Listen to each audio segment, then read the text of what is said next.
जय जिनेंद्र बच्चों, आज मैं आपके लिए अकाउंट्स के इम्पोर्टेंट क्वेश्चन की सीरीज लेके आया हूँ ताकि अभी आप जल्दी से जल्दी क्वेश्चन की तैयारी कर सकें, अकाउंट के क्वेश्चन की तैयारी कर सकें और अपने पेपर को सुधार सकें।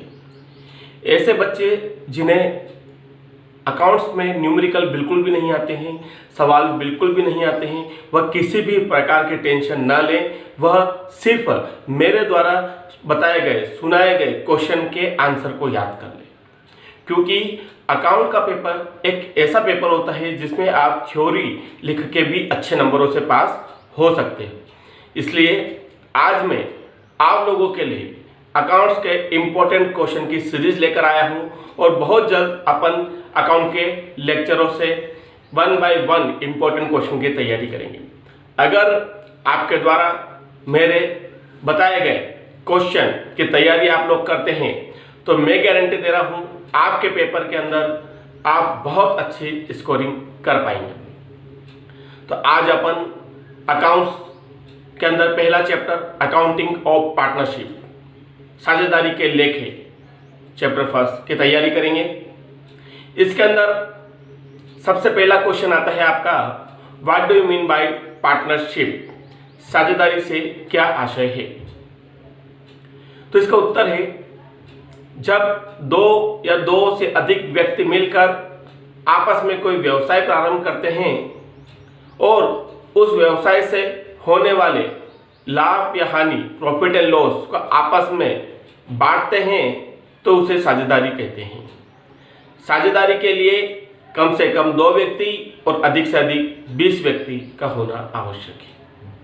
मैं आपको बता दूं, बहुत सारी बुक्स के अंदर 20 भी लिखा है, बहुत सारी बुक्स में 50 भी लिखा है, न कहीं बड़ी बुक्स की बात करें लीगली तो 200 भी लिखा हुआ। आपकी बुक्स में मध्य प्रदेश माध्यमिक शिक्षा मंडल बोर्ड भोपाल की बुक के अंदर जो लिखा हुआ है आपको वही लिखना है।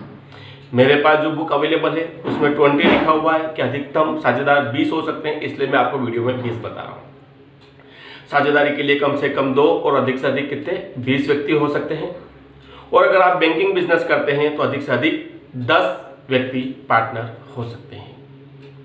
साझेदारी के लिए एक लीगल कॉन्ट्रैक्ट, वैध कॉन्ट्रैक्ट का होना भी जरूरी है, जो कि लिखित में भी हो सकता है और मौखिक में भी हो सकता है। तो बच्चों, आप लोगों को यहाँ पे साझेदारी का मीनिंग समझ में आया होगा। अब अपन अगले क्वेश्चन की तैयारी कर रहे हैं। व्हाट डू यू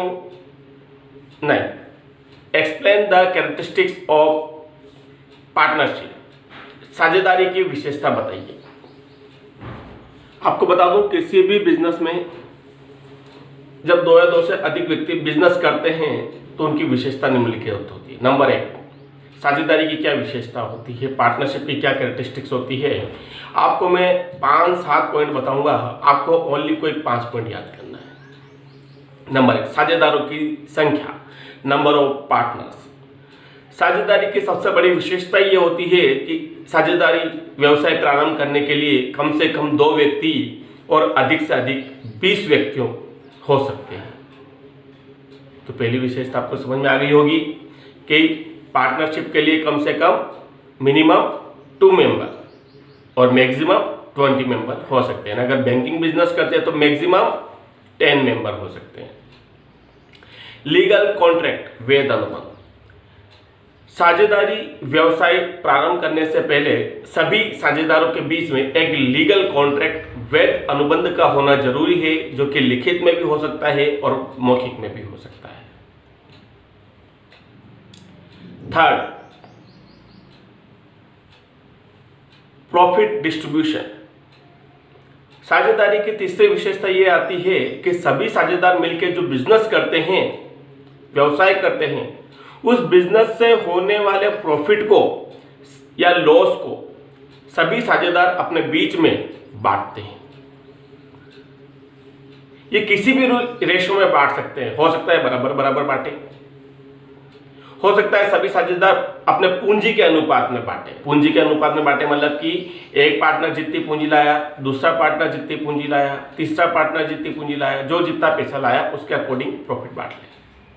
या हो सकता है सभी पार्टनर ने डिसाइड कर रखा है कि 20% ये ए लेगा, 25% बी लेगा, 30% सी लेगा, सबने अपना अपना रेशो फिक्स कर रखा है, उस रेशो के अनुपात में ले सकते हैं।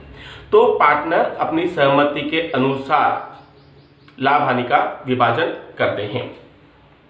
अगला आता है ऑपरेशन ऑफ बिजनेस या पार्टनरशिप, साझेदारी का संचालन। साझेदारी की एक विशेषता, एक कैरेक्टरिस्टिक्स ये होती है कि साझेदारी का संचालन, पार्टनरशिप का ऑपरेशन या तो सभी साझेदार मिलकर करते हैं या सभी साझेदार मिलकर किसी एक व्यक्ति को अपॉइंट कर देते हैं, वह व्यक्ति उस बिजनेस को चलाता है। तो ये भी एक साझेदारी की विशेषता होती है। अगला आता है हित का हस्तांतरण, ट्रांसफर ऑफ इंटरेस्ट। साझेदारी की एक विशेषता यह होती है कि कोई भी साझेदार अन्य साझेदारों की सहमति के बिना अपना हित, अपना इंटरेस्ट किसी अन्य व्यक्ति को ट्रांसफर नहीं कर सकता, हस्तांतरित नहीं कर सकता।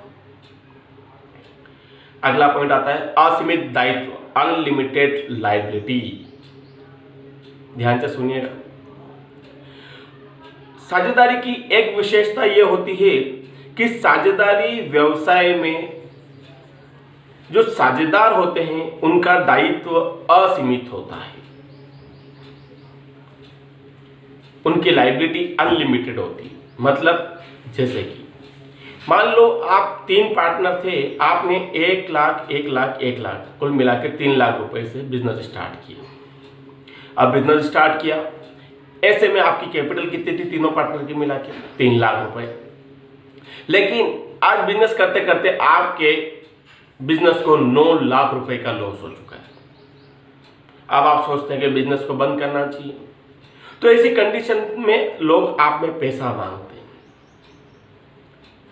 तो ऐसे में सभी पार्टनर को अपनी निजी प्रॉपर्टी बेचकर पैसा देना पड़ेगा।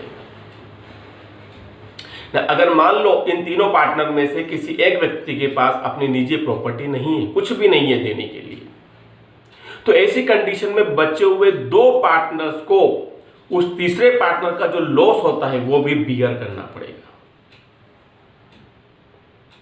इसलिए कहा गया है कि पार्टनरशिप में पार्टनर की जो लायबिलिटी होती है वो अनलिमिटेड होती है, असीमित होती है। तो साझेदारी की विशेषता ये होती है कि साझेदारों की जो दायित्व होता है वह असीमित होता है। तो बच्चों, उम्मीद करता हूं आप लोगों को मेरा क्वेश्चन समझ में आया होगा, क्वेश्चन का आंसर समझ में आया होगा। अगर आपको मेरा आंसर अच्छा लगा हो, मेरे द्वारा समझाया गया आंसर समझ में आया हो, तो आप मेरे चैनल को लाइक करिएगा, सब्सक्राइब करिएगा और बेल आइकन पे क्लिक करिएगा और ज़्यादा से ज़्यादा अन्य बच्चों को, स्टूडेंट को शेयर करिएगा ताकि उन्हें भी इसका फ़ायदा मिल सके।